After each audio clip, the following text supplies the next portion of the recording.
Okay, welcome, artists, to our eighth episode of the Artist Stop Being Poor bootcamp podcast. Um, Today I'm connecting from Prague, doing a cool project with an art collective that I'm part of, and it's a great segue to introducing our guest, Toyism. It's an art movement that's been going on for 30 years with artists scattered all over the world, doing amazing projects in collaboration and doing amazing art. So, without further ado, I would like to introduce Toyism and their colorful masks.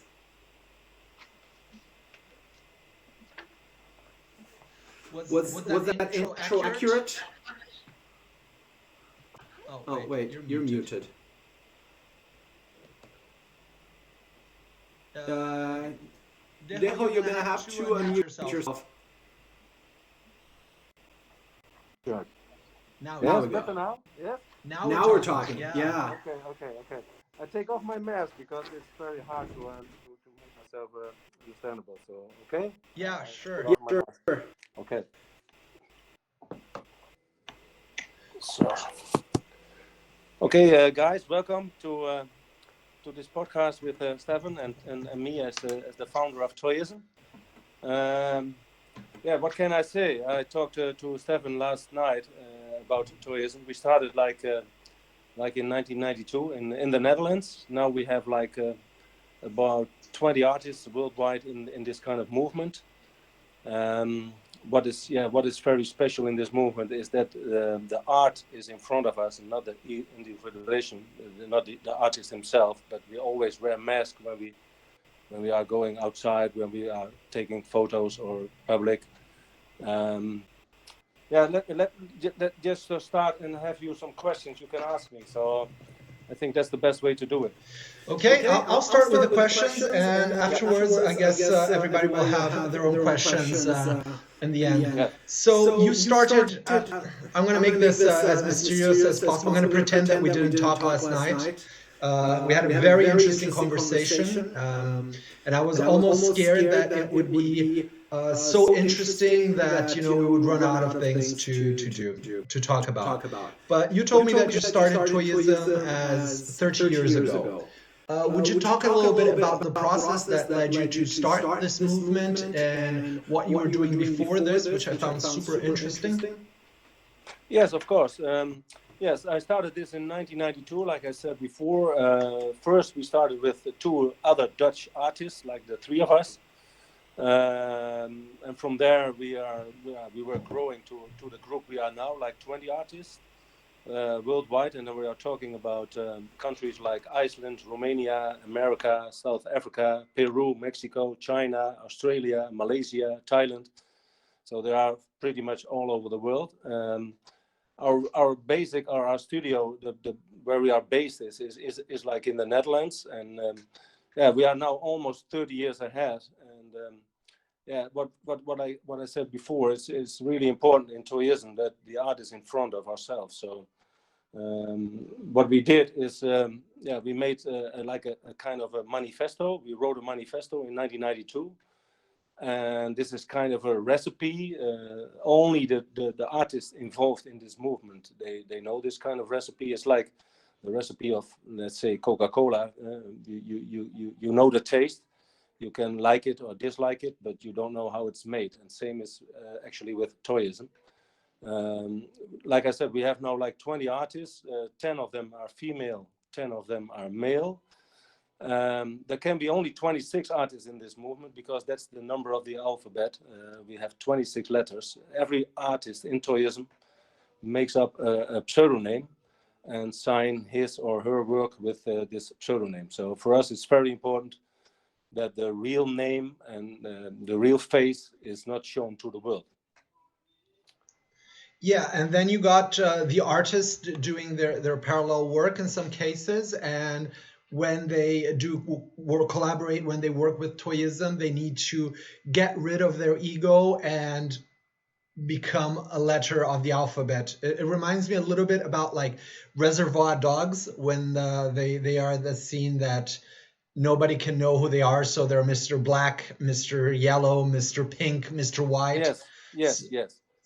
Yes. Only we are not that criminals, of course.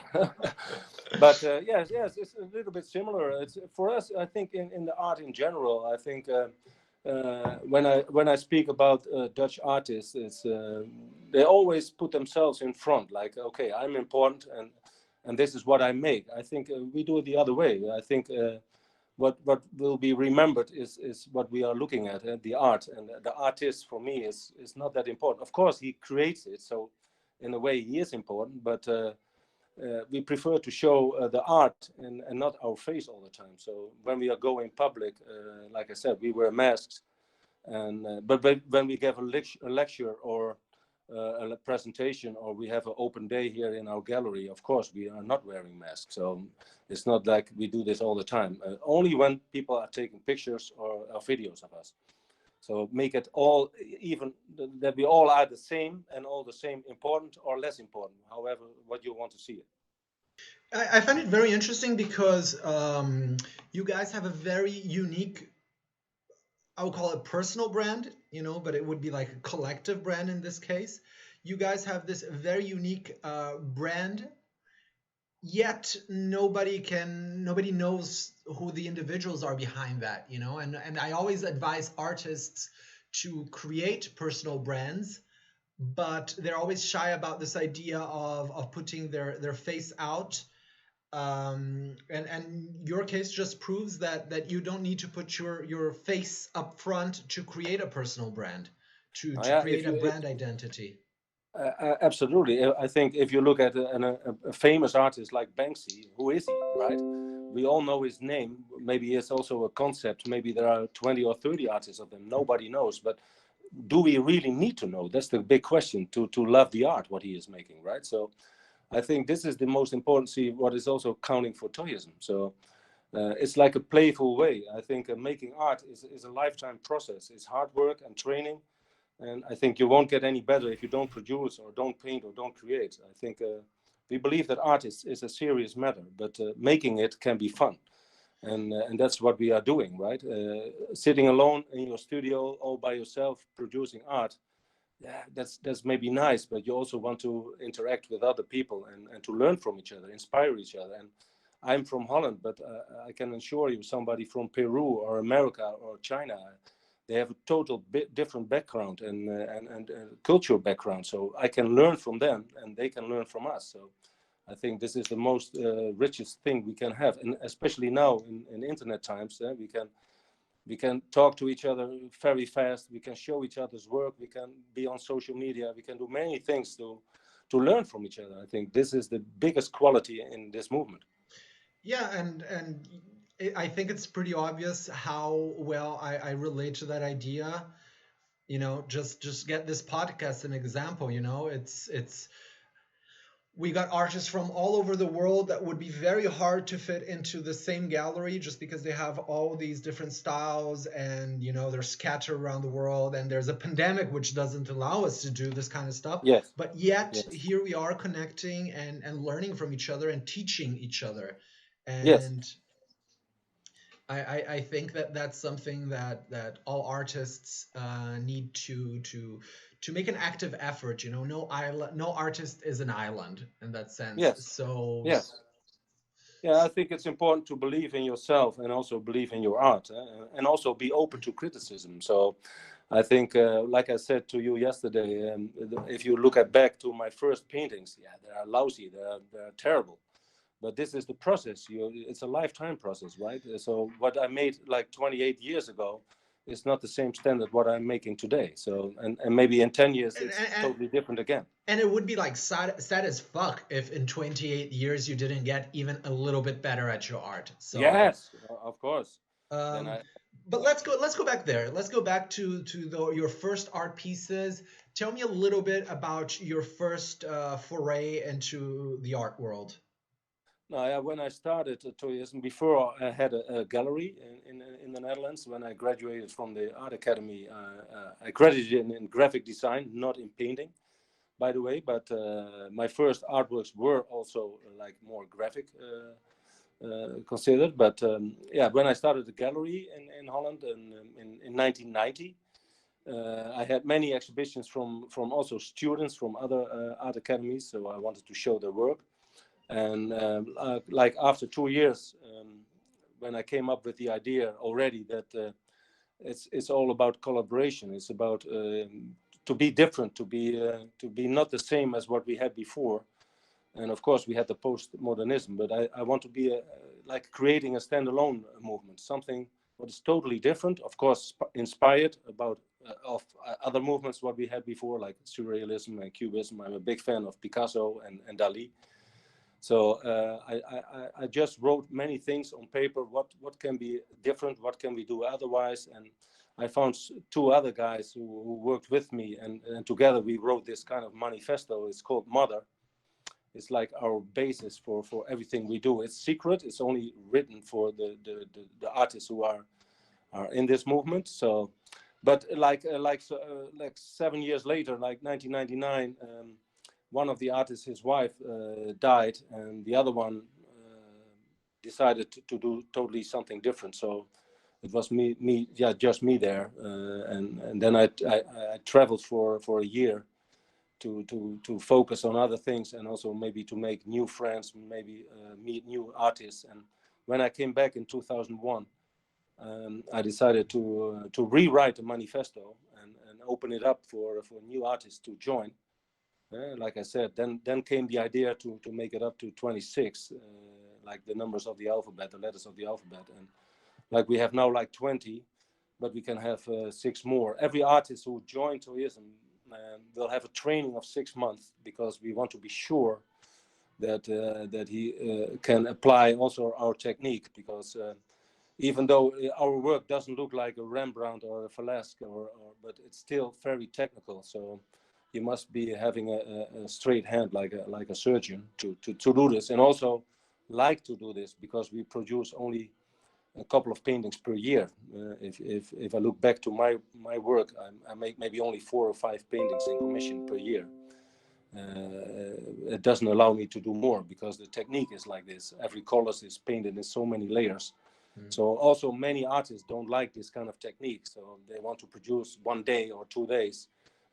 For us, this doesn't work. One painting, or like, for instance, like a 1 by 1 meter or 40 by 40 inch, is taking up like 6 weeks. So, and then it's not like, okay, after 6 weeks you can produce another one. So it takes many days, many months to produce. As I go back now, we have 20 artists. We are around like now 28, 29 years, and we only have made 850 paintings. If I compare this to Picasso, he made 1,000 paintings in 1 year. So you can already see we cannot make a lot. So that's why also people are interested in our work to buy, because they know there will be not many of them. Well, it's simple supply and demand. If you pump up the prices and make it more exclusive, Yes. that's a valid business model as well. But you're very often, you guys do commission works and project works for clients and institutions. Tell me a little bit, was that from the beginning, from the get-go, was Toyism will be this art collective that does commission projects, or did that just come kind of naturally? No, like you said, came off naturally. Like the first big project was, let me see, that was 2009. So that was already 18 years later in the movement. So I think it's good for artists also to, like I said, it's a lifetime process. You must learn, create, and training. It's like a soccer player. You become better the more training hours you make, and same goes for us. So after like 18 years, we had our first big project, and was also the biggest one, because it was a gas container, 22 meters high, and 1,250 square meters surface. So this was a project we worked on 8 months with 17 artists. And so after this one, yes, of course, it was more easy to find new ones. But still, like I said, it's not shaking on the tree, and you will have new projects falling down every week. No, it's not like that. You have to work hard and find new ones, and do many applications to to consider to find a new one. So it's still hard work. Yeah. We'll get to that. We'll get to that because after our conversation yesterday, I highlighted a couple of things that I wanted to go back. But tell me a little bit about how Toyism functions now, because you got 20 artists and you do projects all over the world. And I've been on both sides of those projects, and organizing and those projects and acquiring those projects and communicating with clients and writing proposals, that's a full-time job there. It's not that people are just going to call you to come paint a huge container and then you just like drop on a plane the next day and there. Tell me a little bit about how Toyism works in the sense of organizing these projects, of acquiring these projects, on doing the logistics, on communicating with other artists, communicating the artists that need to come and all of that. Because in a lot of senses it looks almost more like a project agency than an art collective. No, with all due respect, but. Yeah, I can imagine people think like this, of course. But if you want to produce your art and also show it to the world, you must invest time and also do the marketing, right? So what we are doing here, like 1 or 2 days per week, we are sitting here with like 4 people, also the artists in Toyism, like the main team, like how to speak. And what we are doing here is also to find projects. There are many websites to find where you can see they ask for applications for projects, for a mural or whatever. And but also what we are doing is write letters to many governments, because we know already that in many ways you need a government for many regulations to organize a project. You have a company who can pay, but most of the time you also need a government, because everything what we do is legal. Not like some graffiti artists who can do things illegal. We are not. We want to do and we want to produce art for public, so it must be legal. Meaning that we have, we always be in contact with the government, and that's how we start from here. So like 1 or 2 days per week. You can call it like an agency, but we are just artists doing this and try to do this marketing to make the Toyism art more recognizable and more known to the art world. Okay, diving a little bit in this agency workflow. So how does it work? Do you have somebody that goes and researches the opportunity and then you propose something and they write a proposal, or are you just writing the proposals and they bring them the opportunities in? How do you divide that work? Yeah, it can be both ways, like you said.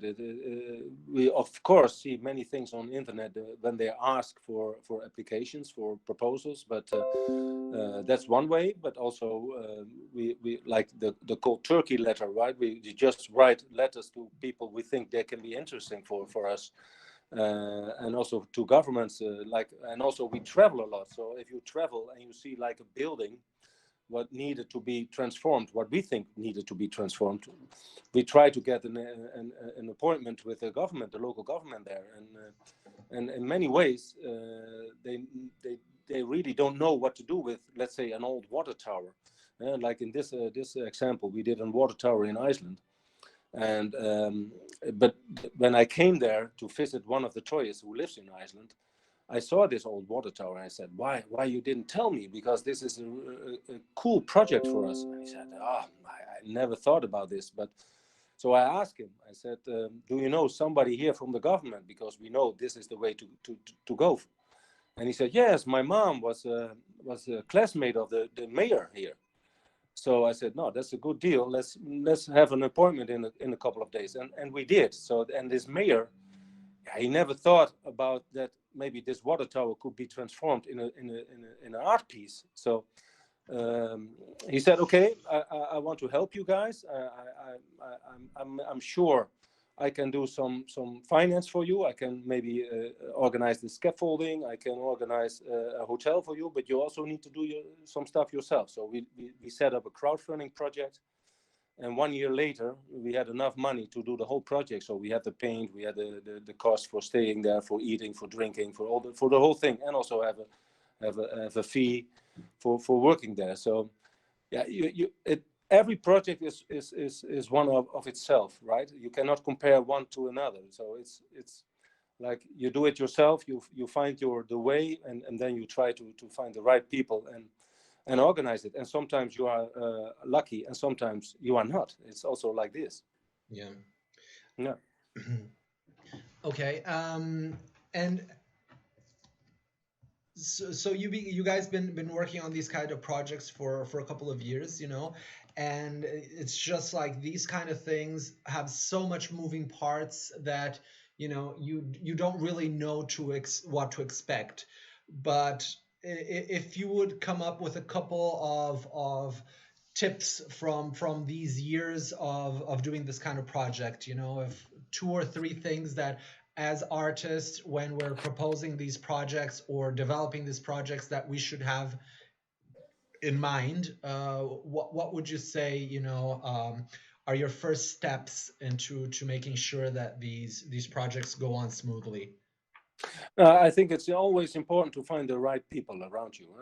You can do some parts you can do yourself. It's like mostly the creative stuff, what we are capable to do ourselves. But you also find what we did is find people who can help us in moving more fast, like curators, like people from museum who write about us, who are telling stories about us. So this really will help also to gain projects, because most of the time also the government wants to know what are you doing, and also how trustful you are, right? So that's the most important thing. They want to know, if they want to make a deal with you, that you also can make up what you are telling them to do, right? So for us, it's always working like this, that we need to find the right people, and we have like a bunch of curators around us who help us with these kind of projects, and that makes it more easy to handle these kind of things. But of course, there are websites like publicartist.org and anyartist.org where you can find projects, and Wulu, sorry, Wulu.org. There are many websites you can find projects and try to do an application. And yeah, it depends on what you want to do, of course, and what you want to tell. So it means you have to be also like a professional in thinking what you want to achieve with these kind of projects. And the thing is, it's not only you that have, well, you need to have the artistic vision for this project, but Yes. you need the other side to understand this artistic vision. It's not that they're going to read your mind. You need to write this application, this proposal, and add photos and graphics and references and mock-ups and previous examples, all of the stuff that really will help you sell your product, your project, your brand, your artistic career better. Because when you're working with clients, I hope none of my clients hear this, but most clients, especially corporate clients, have zero imagination, and I say that with all the love in the world. They're business people, they're not the creative folks. So you need to chew down and digest this application and make it dummy proof. They do not know anything about art. That's why they're hiring you artists. So yeah, you're totally right. So it is also about education, right? So you need to tell them, to learn them, to invite them. Like we are happy. We have a studio and gallery. It's almost like a museum with 1,500 square meters. So we can invite them here, and once they are inside here, yeah, they are blown away, because it's really like a museum. But you're totally right. Many people don't have any knowledge about art. They just think, oh, I can go to IKEA and buy me something, right? But we're not talking about art then. It's, if you want really art, you have to also to digest it and to learn from it. And it's of course it's a both ways. So if you are not commercial yourself as an artist, you have to find the people who can sell your art, and you have to trust them. They have to trust you. That's also very important. But we are lucky. We did also some other training, like economically, we did some training and study. So we know a little bit also the other side, how people can think.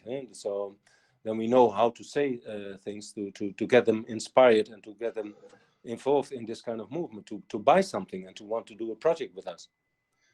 Yeah, it's exactly, and that's a good segue to what I wanted to ask more about the idea of creating teams, because I don't know Toyism personally, but I do not imagine that you could do any of these projects alone. No. So how was this idea of letting go a little bit of control and power and vision, into including new people into your collective, and making work in collaboration? And how was the process of building up your art practice into an art business, into an art company, and adding people to your collective, which could also be translating into hiring the people that will help you achieve these next set of goals in your career? Let me tell you this, that I think an artist, he has or she has to draw the map of his own future, right? So that's already the start. You are an artist, let's say you did the art academy, or not, that doesn't matter even. But if you like producing art every day, for me, in that matter, you are an artist too. But what is important, that you set goals. What is the thing you want to achieve? What you want to tell the world? And we are not just a collective. The collective thing and a movement is a big difference. Let me explain the difference. A collective is, let's say you are an artist too, and the people who are listening now are artists too. So let's say we have an exhibition all together. We are going out in an exhibition like a collective, right? But we all make our own work. The difference is with a movement is, like the project, like the big gas holder we did, or a hotel we did, or the school we transformed in Hong Kong, is that we can paint on each other's layers. So let's say today you paint the color yellow, and tomorrow, because I know the yellow is a bad color to paint, to make it very straight and very visible, that we have to put maybe 8 or 10 layers. So tomorrow I paint on your layer, and the day after another toyist paints on my layer. I think in the art world, in many artists, his way, they don't like this kind of thing. You have to stay away from their work. In Toyism, not. We are always going for the last part, and that's the result of the end. We are going there together. And it doesn't matter if in a project, let's say the guy from Mexico is in the project 3 weeks and I'm there 8 months. That my signature is nothing bigger than his. There's a big difference, I think, when you go out as a collective, because as a collective, you are always stand for your own work. In Toyism, we are standing for Toyism, for the whole movement. I think there's a big difference. Yeah, and it's just I see it as working in with a as the machinery inside of a clock. Every piece is an individual, Yes. but they're all working in the same direction, pace, and approach to get this work done. Yes. Yes. Individual piece of a clock is useless. Like one of the little cog wheels of a watch. You don't do anything with that. But when you put them all together.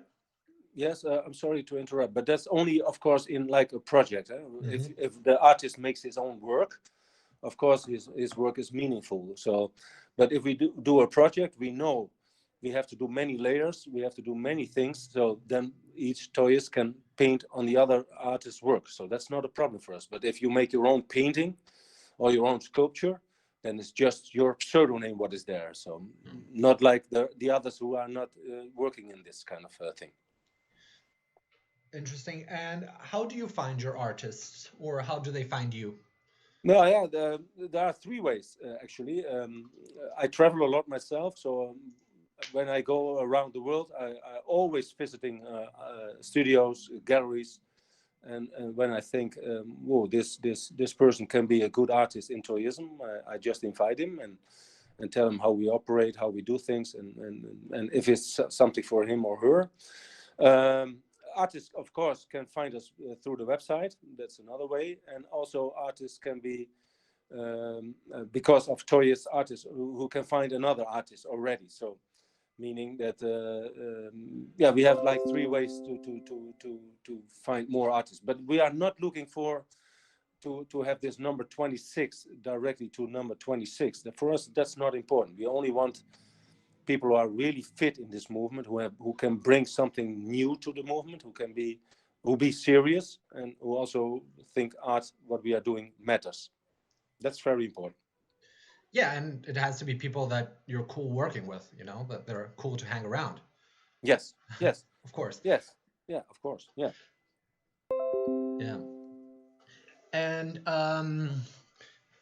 okay, and tell me a little bit about the last couple of projects that you've been working in.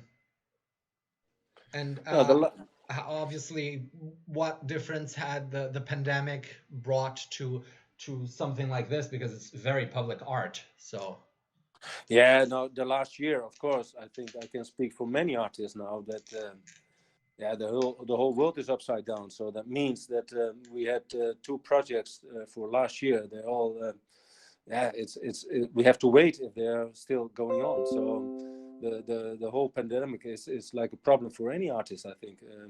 Now just the Dutch government decided that we can open up again, just like on a meeting, so we can open up the studio and the gallery again. But last year was really terrible. So what we did is, because COVID-19 is such a big subject, what we did is we are working now already for 6 months with artists here on the big painting about Corona, and because next year we are existing 30 years, our anniversary of 30 years, and this big piece we are making now, it will take maybe a few months more to finish it, and then this will be be in an exhibition in a museum next year. So that's what we can do now. It's just producing your own stuff and trying to find commissions for next year when this whole pandemic is over.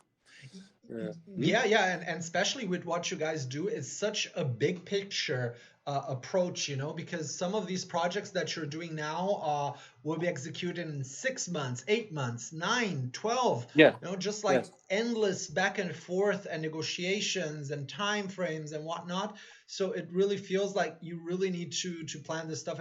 You're not going to organize a trip to Iceland with 15 artists in 3 days, you know. It's not like, okay, No. yeah, can you go to Iceland on Sunday? Yeah, let's go. Let's paint. You know, so it really is a big picture. We are almost at the end of the interview part. Okay. But we're gonna have some questions afterwards, and I wanted to ask something a little bit that I relate personally, but I'm pretty sure that everybody will too. You've been doing this for 30 years. You know, Yes. that's 2 years less that I've existed in this world, and that's like Yeah. 3 times more than my whole art career. Yeah. How do you stay motivated? How do you deal with those mornings or those periods in your life where you're just like unfocused, unmotivated, you know, questioning yourself? How do you deal with that? I think it's not really a question to myself. I think if you are an artist, you are born like an artist. I already was one when I was 5 years old. I draw my first comic book. So I think if you are really into art like I am, it's the most joyful job you can ever wish for. It's even not a job. It's just it's my life, right? So I will doing it till my death. For me, 40 hours a week. Also, what is 40 hours a week? If I do 80 hours a week, I do 80, because I live art. And if your life is like this, even my girlfriend also is a Toyist, so we are both Toyists in this movement. So it makes it also more easier, because we speak, we breathe, everything is about art in our life. So it's not difficult for me, and we travel a lot. We like traveling. Okay, last year is more difficult then, but I hope to travel a lot again next year, and learn and inspire other people, get inspired by other people, and learn from other cultures. Yeah, that's the most beautiful thing what there is. We don't have boss. We can do whatever we want to do. I cannot imagine to go back to where I did before, working in the bank. I worked in a bank for like a financial advisor. It's disgusting when I think back to that kind of time of period. Okay, it made good money, but if you look back and you did this whole your life and you regret it, that would be a big shame, right? So for me, life is just beautiful when we are doing what we are doing. Yeah, it's like I tell my artists, you're gonna have to work 40 hours a week. If it's as a financial advisor or as an artist, unless you got rich parents or a lot of good luck in the stock market, you're gonna have Hmm. to work to live and to pay your Yes, bills. yes, And I see people thinking, it's like, oh yeah, an artist must be so much fun, Oh, it is. It's like I wouldn't change it for anything in the world, yes, but I work 40 hours a week, I work 50, 60 hours a week if needed. yes, yes. But yeah, and Yeah, but that's good, because I think it's not about the time you work on something. It's about you want to create something, right? And you want to inspire other people with what you have made. So I think time doesn't be important. Of course, you have to make a living, and you have to sell your work as well. That's, of course, it's important, because otherwise you need to live from what, right? So, but like we are now like 28, 29 years there. Yes, also we can say we have a good fan base, so we can sell our work. So, and we also have products. We make products from our work, like prints, and like pillows, like scarves, like socks, all kind of stuff with this, because Toyism is started from like an art movement, but it's also like a branding, like the pop art did in America. So, nothing wrong about that. Hmm? of course not. It's like Yeah. you got to make your money, and Yes. and Yes. the only artists that are oh, you're doing T-shirts, oh, you're doing merchandising. Those are the haters, Don't listen to Yes. them. Yes. I was like, Yes. oh my God, it's like being an artist is only selling oil paintings. I'm Yes. sorry, Yes. Mr. Yes. Rembrandt. It's like Yes. Yes, but like you said, many people have no knowledge about what is the real life of an artist, how they can survive, and I think well, just follow your own dreams. I think. I didn't know what being a real professional artist was. I'm Hmm. Yeah. writing I'm writing my memoir, my memoir on my Yes. first decade of my career. So it's like memoir volume one, Yes. and I tell, it's like I wanted to be a rock star, but I Hmm. suck at playing the guitar. I was like, Oh. I'm very mediocre at best. So it's like, Okay. what's the second best thing? It's like Hmm. being an artist. Okay. And I figured I wanted to be an artist. I didn't know how artists make their money, or how the finances work, or how you get work. I just kind of went and knocked on galleries, and they said no, and then I Yeah. just continued, and they still say no, but I'm still doing it. Yes. you know? No, that's good. That's good, and keep on doing it, because Yeah. you will find your way. And it's like I said, it's a lifetime process. We learn every day, and you get better any day. So just keep on doing it. Yeah, and if you're not Yeah. getting better, it's because you're not trying anything new, and it's Yes. because you're Yes. you're trying the same things that you already know how to do pretty well over and over and over and over again. Yes. So Yes. it's what we are just saying. If you told me that 28 years ago your paintings were basically the same as they are now, uh, I would question that a little bit. It's Yeah. like 30 years and nothing changed. It's like the only other option would be that you found the secret sauce and kept it. But secret sauces evolve too. Yes. Mm. Yes. You're right. Yes. And That can be secret, but not a sauce. Hmm? yeah, man. Yeah, I just like wanted to thank you a lot for the insight. I know that the artists are very happy with what you're sharing. I think it's amazing what you guys are doing. I love it how there is a clear commercial background to it, as in the sense of getting paid to do art and growing it and making it a full-time company, a big full-fledged company, and not keeping this myth alive that the artists need to be poor, because you're doing what you love, so you're not entitled to a financial retribution for that, which I think is one of the most damaging ideas in the art world, not just now, but for the last 1,000 years. Yes, yes. I think, like I said before, it's just work hard and do your thing. And yes, I think if you work hard and you find the right people around you, you can achieve many things. That's how it is. And just sitting on the television watching Netflix all day, I think it doesn't bring you anywhere. So, or just sitting in the studio and painting every day, all day long, that's not going to work either. Yes. It's like, yes, you have to find the right balance, of course. But got to do that business too. Yes. Awesome. I think that is the perfect finishing line for the podcast. And now we open to the questions of the artists. I know that they are super excited, and I can just know, I know that they took a lot of value from this. So artists, go ahead, shoot your questions. By the way, Magdalena, I love your cat in front of the webcam. It's the most beautiful thing I've ever seen. Okay, thanks. Yes. Mm-hmm. Thank you, Stefan. He likes to be around. Yes. I have to say, I love the paintings. Okay, no, thank you very much. I love them.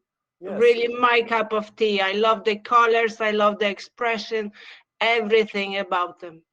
Okay, thank you so much. Thank you. Really, really great. Now, if you have any questions, please ask. Hi, this is Jordana. I just wanted to know who came up with the figures. Like, who does the initial drawing? Is there like one person, or is it a couple of people all the time, or does it rotate? No, every artist makes his own painting. So okay. Yes, we have like 20 artists in the movement right now. So every artist is making his own work, unless we make a project with 4 or 10, then we do it together. But if not, then each artist makes his own work. So. And you said multi-layers. So is that because it's like the equivalent of glazes, or? Yeah, if you see, can you see what I'm showing you now, like a painting here? Yeah. Yes. What is important in Toyism is that we want to show the structure of the linen, of the canvas. So you can use, we work with acrylic paint, so you can use like a big layer, one layer, and then of course it's also covered in one time. Yeah, I love but what we like is to show still the canvas structure. So we need like 10 thin layers or 15 layers, depending on the color, like red, yellow, and orange. It's always terrible. Ugh. So we need many layers, but you still can see the structure of the linen. And that's awesome. That's very important. So that means also the outlines we are painting. The outlines we paint like sometimes 8 or 10 times. So you must have like a strong hand to do this all the time, because we don't want any mistakes. It must be like pop art, like Lichtenstein from America. He also was very straightforward in his in the paintings, right? Very strong, and there was no difference in colors, like soft from soft to hard. It's always a hard cut what we do. Yeah, because I mean, it almost looks like a template, and yes. I was wondering, like, do you use tape or anything to no, straight lines? No, we just only use some brushes. That's it. No, never tape. No, because if you use tape, you can see it. If you use tape, you can see the lines, because when you take the tape off, you always see like a kind of how you call it in English, like a line from where was the tape, right? No, this is all painted by hand, and also no examples. Everything is sketched by hand and also painted by hand. That's why it also takes a lot of hours. So cool. Thank you. Yeah, you're welcome. Thank you too. I have a question. It's Eloise. Hi. The styles of the artists, are they quite different to the Toyism style, or are they quite similar? Can be both. We have artists who are have a kind of a similar style in their own art world, in his own name. But we also have like DJs. We also have lawyers. We have teachers in Toyism who have done the same thing as I did. I did two studies, like art and also economy, and some artists also did being a lawyer and also did art academy. So they can be a lawyer in the daytime and paint in the nighttime if they want to. So, and also some artists, they just work on their own name, in a real name, with totally different stuff. Okay. Yeah. And did you mention that you have a gallery in the Netherlands? Yes, where I'm walking now, this is our gallery. And where is that? This is in the north of Holland, close to Groningen. Groningen, okay. Yeah. You know the city? Not well. My son goes to university at the University of Amsterdam. Okay, no, that's only 2 hours. Yeah, so yeah, good. I'm going to send him to you. Yeah, next time you're visiting your son, Eloise, let me know and we'll go visit Toyism all together. We do a road trip. Ah, Yes, that you're sounds all welcome. awesome, man. I'm I'll there. drive up. I want to go too. I'll drive up. Cool. Let's do that. Okay, anybody Yes, else have any other questions?